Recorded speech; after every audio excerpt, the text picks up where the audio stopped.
சிற்றம்பலம். நம பார்வதி பதையே ஹர ஹர மகாதேவா. தென்னாடுடைய சிவமே போற்றி, எந்நாட்டவர்க்கும் இறைவா போற்றி. அருள்மிகு அங்கேற்கண்ணியம்மை உடனாய் உரையும் சக்கநாத பெருமான் மலரடிகள் போற்றி போற்றி. திருச்சிற்றம்பலம். திருவிளையாடல் புராணம் திரு ஆலவாய்க்காண்டம் சமணரை கழுவேற்றிய படலம் பாகம் 2. பாண்டிமாதேவியான மங்கையர்க்கரசியாரும் அமைச்சர் குலச்சிறையாரும் திருஞான சம்பந்த பெருமனின் திருவடிகளை வணங்கி எமது வேந்தனது கடுஞ்சுரத்தையும் அவனுடைய கூனையும் ஒருங்கே போக்கி அருளினீர்கள். மற்றொரு ஒரு பெருக்குறையையும் நீங்கள் போக்கி அருள வேண்டும். இந்த பாண்டிய நாடு முழுவதும் சமன்காடு மண்டி உள்ளது.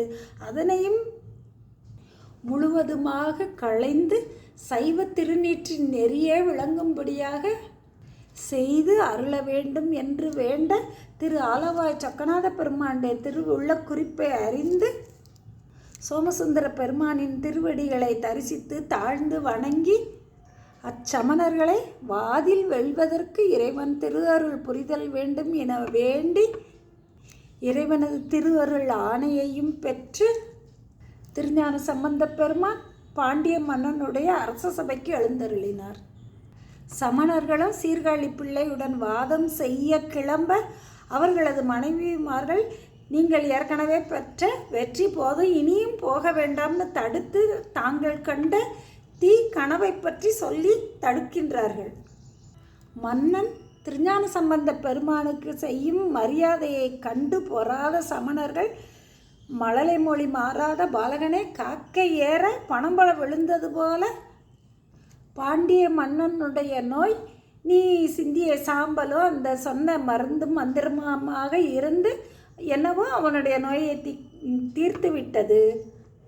ஆனால் மறுபடியும் வாது செய்வோம் என வாதுக்கு அழைக்க பாண்டிய மன்னனும் எனக்குற்ற வெப்பினை நீக்க இயலாத உமக்கு இனி என்ன வாது உள்ளது என்று சினந்து வெறுத்து மறுக்க, அதுபொழுது சமணர்களோ தத்தம் சமய கருத்துக்களை ஏட்டில் எழுதி நெருப்பினில் இடில் எவர் கருத்து தீயில் வேகாமல் இருக்கின்றதோ அந்த சமயமே வென்றது என்று வாதிட திருஞான சம்பந்த பெருமானை அழைத்தனர்.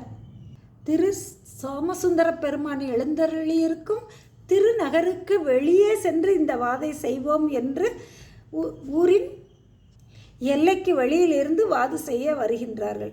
வென்றி மாமுரசு உறங்கிடா வியன் நகர்ப்புறம் போய் மன்றல் வேம்பன்முன் கத எரி மடுத்திடீர் பிழைப்பது ஒன்று வேவது ஒன்று ஈது கொண்டு உமர்களும் எமரும் இன்று வெல்வதும் தோற்பதும் காண்டும் என்று எழுந்தார். நகரின் கிழக்கு பகுதியில் சென்று ஒரு பெரிய குழியை வெட்டி அதில் தீ மூட்டி அனலை ஓம்பி அங்கு அதில் தங்களுடைய மந்திரங்கள் எழுதிய பச்சை ஏடுகளை தீயிலில் இட்டனர் சமணர்கள். அதில் வேவாதது ஒன்று வேவது ஒன்று.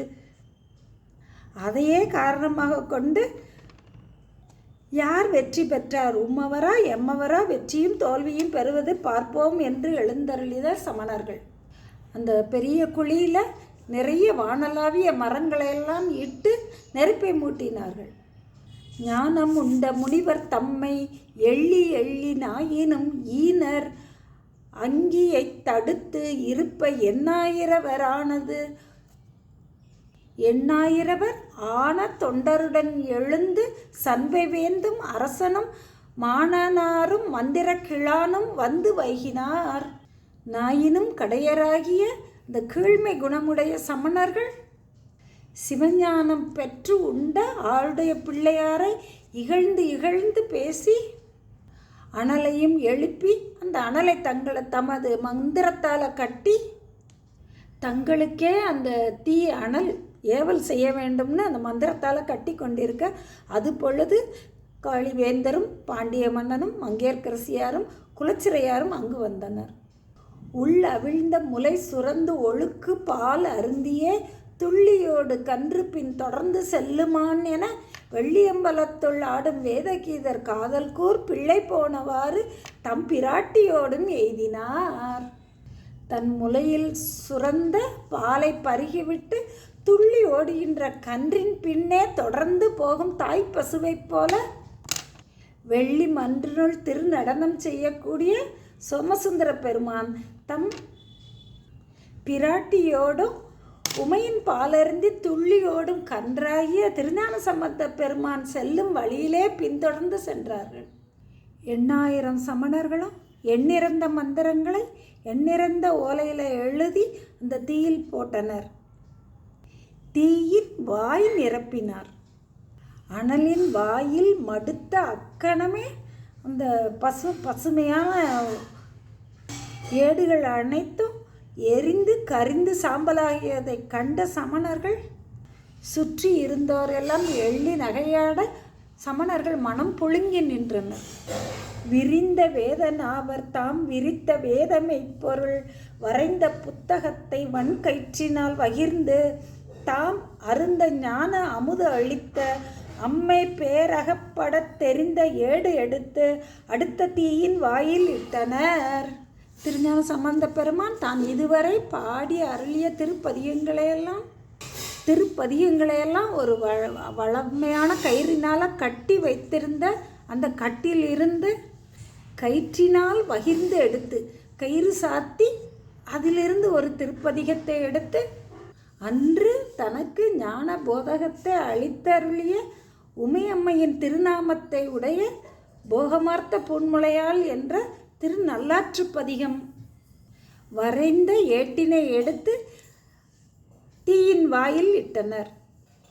போகமார்த்த பொன்முளையாள் தன்னோடும் பொன்னகலம் பாகமார்த்த பைங்கன் வெள்ளேற்று அண்ணல் பரமேட்டி ஆகமார்த்த தோளுடையன் கோவண ஆடையின் மேல் நாகமார்த்த நம்பெருமான் மேயது நல்லாரே என்ற திருநல்லாற்று பதிகம் எழுதிய திருத்தேவார ஏடை தீயினில் இட அது பசுமையாகவே இருந்தது. இன்றளவிலும் இந்த திருநல்லாற்று பதிகம் பச்சை பதிகம் என்றே வழங்கப்படும் சிறப்பை உடையது. பாண்டிய மன்னனும் மங்கையர்க்கரசி அம்மையும் குலச்சிறையாரும் அதனை கண்டு அளவில்லாத இன்பத்தில் மூழ்கி இருந்தார்கள். வெந்த சிந்தை அமணர் வாது வெல்வதற்கு வேறிடம் பொந்தி செய்து வந்த தவ பொதுத்தலம் பொதுக்கடிந்து அந்த நாளர் வாது வென்ற அன்று தொட்டு ஞான சம்பந்தன் என்ற நாமமே படைத்து உயர்ந்தது இன்றுமே. சமணர்கள் வாது செய்வதற்கு திரு ஆலவாய் நகரின் வேறு இடம் வேண்டும்னு கருதி வந்த அந்த பொது இடமானது அன்று முதல் இன்று வரை ஞானசம்பந்தன் என்ற பெயரையே படைத்து சிறந்தது. திருஞான சம்பந்த பெருமான் வாவில் வென்றதற்கு அடையாளமாக அவரது திருப்பெயரிட்ட அந்த இடத்தை சம்பந்தநத்தம் என்று வழங்கி இன்று சாம்பநத்தம் சாமிநத்தம் என வழங்கப்படுகின்றது. பின்னர் திருஞான சம்பந்த பெருமானம் தாம் நெருப்பிலிட்ட அந்த பச்சை பதிகத்தை மறுபடியும் தன்னுடைய அந்த ஏட்டுக்கட்டிலேயே சுவடி கட்டிலேயே கட்டி பாண்டிய மன்னனை பார்க்க, பாண்டிய மன்னன் சமணர்களை நோக்க, அவர்கள் சுற்றி இருந்தவர்களெல்லாம் சிரிக்க அதனால் மிகவும் மனம் வஞ்சினத்தால் வெந்து பொறுக்கலாற்றாது கத்துகின்றார்கள். ஏட நாங்கள் எழுதியிட்ட பச்சை ஏடு 8000 வீட வந்த நீ வரைந்து விட்ட ஓலை ஒன்றும் என் வாடலின்றி நீரில் இட்ட வண்ணமானதால் இது உன் பாட வஞ்சை விஞ்சை கொண்டு பாவகர் பிணித்ததே.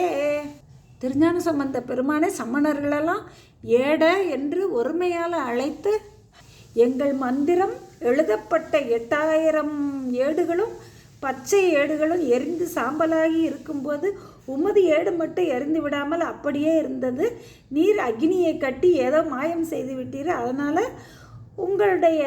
உமது ஏட்டையும் எங்கள் ஏடுகளையும் பொங்கியோடும் வைகை நதி நீரில் இடுவோம்.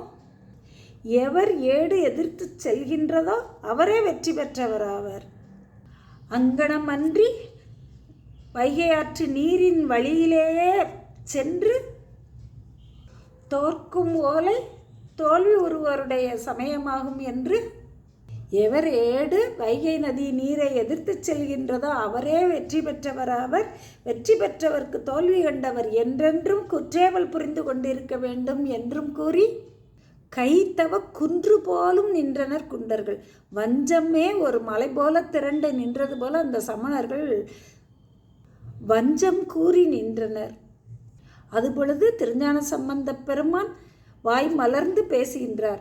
அடியார் 16,000 உள்ளார் சிவனை அவமதித்த கொடியார் நீவீர் உமக்கேற்ற தண்டம் இதுவோ கொன்றைமதி முடியார் அருளால் உங்களை நாம் வென்றோமாயின் மூவிலை வேல் வடிவினான் நிறைத்த கழுமுனையில் இடுவேம் அதுவே வழக்கு என்றார். தோற்றவர் வென்றவர்க்கு அடிமையாவது என்று சமணர்கள் கூற, இங்கே அடியார்களே 16,000 உள்ளவர் ஆகலின் உங்களுடைய அடிமை எங்களுக்கு வேண்டுவதில்லை, நுமக்கேற்ற தண்டனையும் இது அன்று என்று பிள்ளையார் கூறி, யாம் உங்களை வென்றோமானால் மூவிலை சூலம் வடிவு அமைந்த கழுமுனையில் உங்களை எல்லாம் இடுவோம் என்று கூறினார். இதுவே செய்யத்தக்க செயல் என்று திருஞான சம்பந்த பெருமான் கூறினார். இக்கருத்தையே பெரிய புராணத்தில் சேக்கிழார் பெருமான் வாதில் அழிந்தோமாகில் இவ்வரசன் கழுவேற்றுவானாக என்று சமணர்களே கழுவேறுவதற்கு ஒப்புக்கொண்டார் என்று காட்டியுள்ளார். ஊழின் வழியால் அமனாதற்கு உடன்பட்டார்கள் அஃதறிந்து சூழியானை குலச்சிறையும் தச்சர் பலரை தொகுவித்து காளின் நெடிய பழுமரத்தில் சூழ வடிவாய் கழுநிறுவி பாழி நெடிய தோல்வேந்தன் முன்னே கொடுபோய் பரப்பினார். கழுமுனையில் இடுவதே வழக்கு என்று தோற்றவர்களை கழுமுனையில் இடுவதே வழக்கு என்று திருஞான சம்பந்த பெருமான் கூற, சமணர்களும் அதற்கு உடன்பட்டு மீண்டும் வாதுக்கு நின்றார்கள். அது சமயம் அமைச்சராகிய குலச்சிறையாரும் பல தச்சர்களை வரவழைத்து முதிர்ந்த மரங்களை எல்லாம் கொண்டு வந்து சூல வடிவாக கழுமரங்களை நிறுத்தி அவற்றையெல்லாம் பாண்டிய மன்னன் முன்னே கொண்டு போய் பரப்பினார்கள். தேரல் ஆதார் தமை காளி செம்மல் நோக்கி இனி வம்மின் நீரு பூசி கண்டிகையும் பொண்டு நிறுத்தர் எழுத்து 5 ஊற ஓதி பாசம் ஒழித்து உய்மின் என்னா அறநோக்கி கூறினார் மற்றது கேட்டு குண்டை எரியில் கொதித்து உரைப்பார். மெய்ப்பொருளை அறியாத அந்த சமணர்களை சீர்காழி பிள்ளையார் நோக்கி, இனியேனும் நீங்கள் வாதம் புரிவதை விட்டு விடுங்கள், விபூதியும் ருத்ராட்சமும் அணிந்து பஞ்சாட்சர ஜபத்தை ஓதி பாசம் ஒழிந்து உய்யுமாறு இறைவனுடைய திருவடிகளை பற்றுங்கள் என்று திருஞான சம்பந்த பெருமான் சமணர்களிடம் கூற, அதனை கேட்டு அந்த கீழ் மக்களெல்லாம் நெருப்பை போல சினந்து உரைக்கின்றார்கள். முன்பு தீயில் வென்றனமே நீரில் யாதாய் முடியுமென அன்பு பேசி எமை இணக்கி அகல நினைத்தாய், அல்லதை நீ பின்பு வாது செய்ய துணியும் பெற்றி உரைத்தாய், அல்லை புலால் என்பு பூனி அடைந்த ஏழாய் போதி என மறுத்தார். அனல்வாதத்திலே ஏதோ நீர் வெற்றி அடைந்ததால புனல்வாதத்திலேயும் வென்று விடலாம்ன்ற எண்ணத்தால் இப்படி எங்களையெல்லாம் அன்பு மொழியால் பேசி எம்மிடம் பரிவு காட்டுபவர் போல சமய கருத்தை கூறி இணங்கி பேசுகிறீர் போலும், எங்களோட வாதம் செய்ய உனக்கு துணிவில்லையா, வாதம் புரிய வாரும் என்று சமணர்கள் எதிர்த்து நின்றனர். ஊகம் தவழும் பழுமரத்தை உதைத்து கரை மாறிட ஒதுக்கி பூகம் தடவி வேர்கீண்டு பொறுப்பை பறித்து புடை பரப்பி ஆகந்துழாவி கடுகி வரும் வையை புனலை மந்திரத்தால் வேகத்தை அணிவித்து ஏடெழுதி விடுத்தார் முன்போல் வெல்காதார். வேகவதியாக கரை புரண்டு ஓடும் வையாற்று நீரை தங்களுடைய மந்திர சக்தியால் கட்டுப்படுத்திய சமணர்கள் முன்போலவே தங்களுடைய மந்திரங்களை எழுதிய ஏடுகளை ஆற்று நீரிலே போட்டனர்.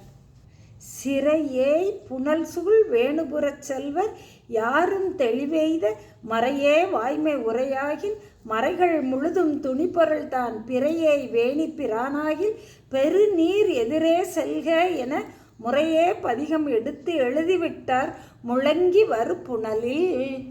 திருஞான சம்பந்த பெருமான் யாரும் தெளிவு எய்த பெரும்படியான திருப்பதிகத்தை வேதங்கள் எல்லாம் மொழிவது மெய்ப்பொருளானால் இந்த வேதங்கள் துணிந்து இயம்பும் மெய்ப்பொருளும் பிறையை அணிந்த சிவபெருமானேயானால் இந்த பெருகி வரும் வையை ஆற்று நீரில் இட்ட ஏடானது நீர்ப்பெருக்க எதிர்த்து செல்லுக என்று கூறி வாழ்க அந்தனர் என்ன எழுதிய திருப்பாடலை ஏட்டில் எழுதி நீரில் இட்டார். வையை ஆற்று நீரில் இட்டார்.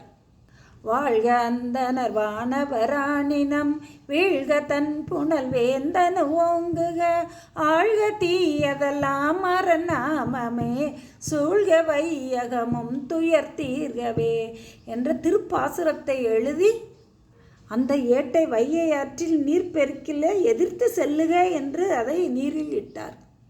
திருஞான சம்பந்த பெருமான் தன்னுடைய திருக்கரத்தினால் இட்ட ஏடு மறுவுறும் பிறவியாற்றில் மாதவர் மனம் சென்றார் போல என்று பெரிய புராணத்தில் சேக்கிழார் பெருமான் இந்த வாழ்க அந்தனர் பதிகத்துக்கு சற்று ஏறக்குறைய 26 பாடல்களில் உரை செய்திருப்பார்.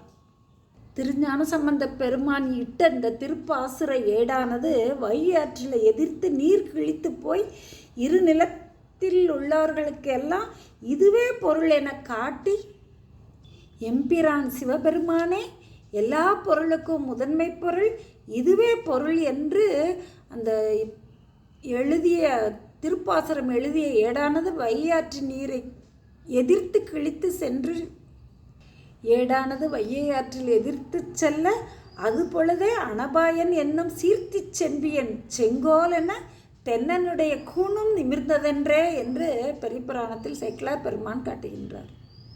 இமேவர்களெல்லாம் அற்புதம் அற்புதம் என்று பூமாறி பொழிந்து நிற்க சமணர்கள் இட்ட ஏடானது எண்ணாயிரவரும் விடுத்த ஏடுகளெல்லாம் ஆற்று நீரோடு போயின. அது கண்டு பெருமானது அடியவர்களெல்லாம் கண்களிலிருந்து நீர் மல்க இன்ப நீர்க்கடலில் அழுந்து நின்றார்கள். வன்மை மனத்தை உடைய அமணர்கள்லாம் உடல் நடுங்கி அச்சத்தால் உடலெல்லாம் வியர்வை பொங்கி நிற்க வெந்து ஆவி சோர நின்றார்கள். திருச்சிற்றம்பலம்.